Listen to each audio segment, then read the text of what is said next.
नमस्कार विद्यार्थी मित्रों। आज हम पढ़ेंगे हिंदी में काव्य पहला तेरी है ज़मीं।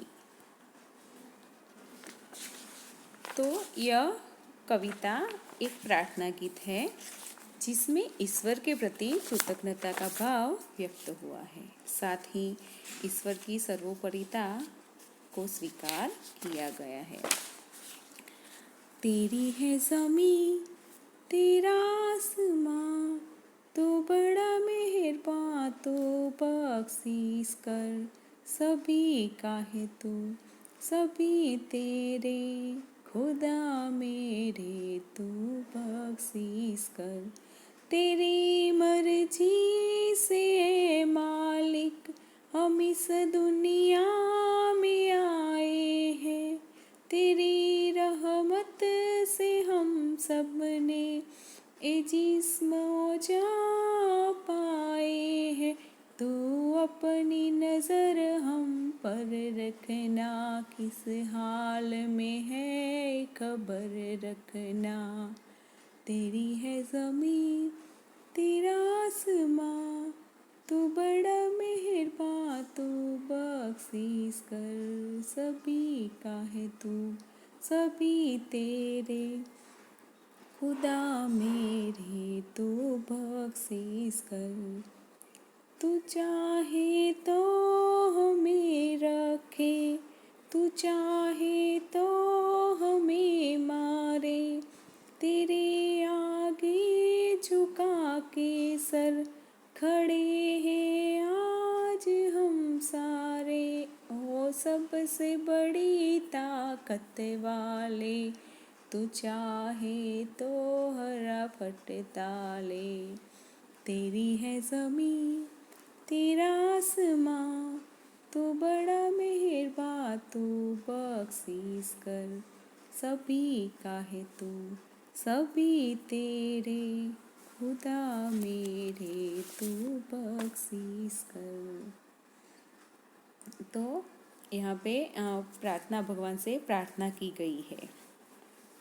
तेरी है ज़मीं तेरी है ज़मीं यानी कि ज़मीन धरती। हे ईश्वर, यह सारी धरती तुम्हारी है। तेरा आसमान यानी कि आकाश, ये आकाश भी तुम्हारा है। तू बड़ा मेहरबा यानी कि दयालु कृपालु, तू बड़ा कृपालु है। तू बख्शीश करना यानी कि क्षमा करना। तो हमें किसके लिए? तो हमारे अपराधों के लिए हमें क्षमा करना। सभी का है तू यानी कि तुम सबके हो। सभी तेरे और सब तुम्हारे हैं। खुदा मेरे तू बख्शीश कर। खुदा यानी कि ईश्वर, तू हमें क्षमा कर। यानी कि हे ईश्वर, ये सारी धरती तुम्हारी है और यह आकाश भी तुम्हारा है। तुम बड़े दयालु हो, तो हमारे अपराधों के लिए हमें क्षमा करना। तुम सबके हो और सब तुम्हारे हैं।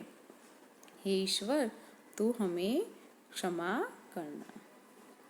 तेरी मर्जी से ए मालिक, तेरी मर्जी यानी कि इच्छा से मालिक यानी कि स्वामी ईश्वर कि हे दुनिया के मालिक, तुम्हारी इच्छा से ही हम इस दुनिया में आए हैं। यानी कि इस दुनिया में हमारा जन्म हुआ है।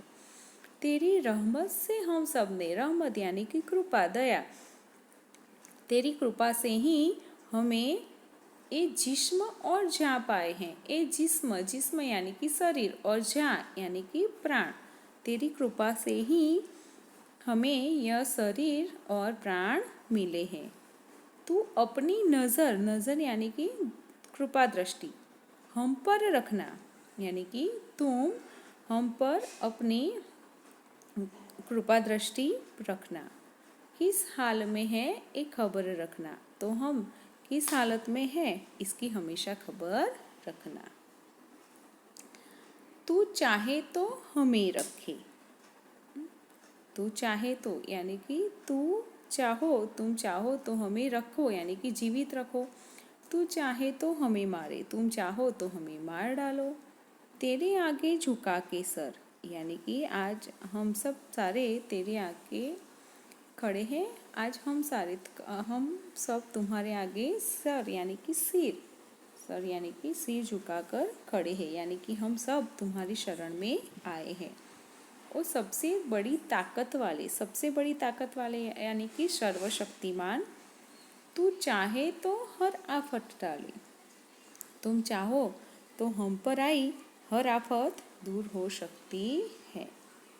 तो जब हम संकट में फंस जाते हैं तो हमें उससे छूटने का कोई उपाय नहीं मिलता, तो हमें ईश्वर की याद आती है, क्योंकि वह सर्वशक्तिमान है, दयालु है। तो वह हमें मुसीबत से छुटकारा दिला सकता है। तो इस प्रार्थना में ईश्वर के प्रति ऐसा ही एक विश्वास प्रकट हुआ है। એટલે કહેવા માગે છે કે આપણી માતૃભાષામાં જોઈએ તો કહેવા માગે છે કે હે ઈશ્વર, આ આખી ધરતી તમારી છે અને આકાશ પણ તમારું છે અને તમે ખૂબ દયાળુ છો. તમે અમારા અપરાધો માટે અમને ક્ષમા કરજો. તમે બધાના છો અને બધા તમારા છે, તો હે ઈશ્વર અમને ક્ષમા કરજો. આગળ છે કે હે દુનિયાના માલિક, તમારી જ ઈચ્છાથી જ આ દુનિયામાં અમારો જન્મ થયો છે. તમારી કૃપાથી જ અમને આ શરીર અને પ્રાણ મળ્યા છે. એટલે તમે અમારા ઉપર તમારી નજર यानी कि કૃપા દ્રષ્ટિ રાખજો. કિસ હાલ મેં હે ખબર રખના, यानी कि અમે કઈ સ્થિતિમાં છીએ તેની હંમેશા ખબર રાખજો. પછી આગળ કવિ કહે છે કે હે ઈશ્વર, તમે ઈચ્છો તો અમને જીવતા રાખો અને જો તમે ઈચ્છો તો અમને મારી નાખો. આજે અમે બધા તમારી આગળ અમારું મસ્તક નમાવીને ઊભા છીએ, એટલે કે તમારા શરણે આવ્યા છીએ. તો ઓ સબસે બડી તાકત વાલે, એટલે કહે છે કે હે સર્વશક્તિમાન, તું ચાહે તો હર આફત ટાલે. તમે ઈચ્છો તો અમારા ઉપર આવેલી દરેક આફત દૂર થઈ શકે છે. તો આ રીતે ભગવાનને પ્રાર્થના કરે છે.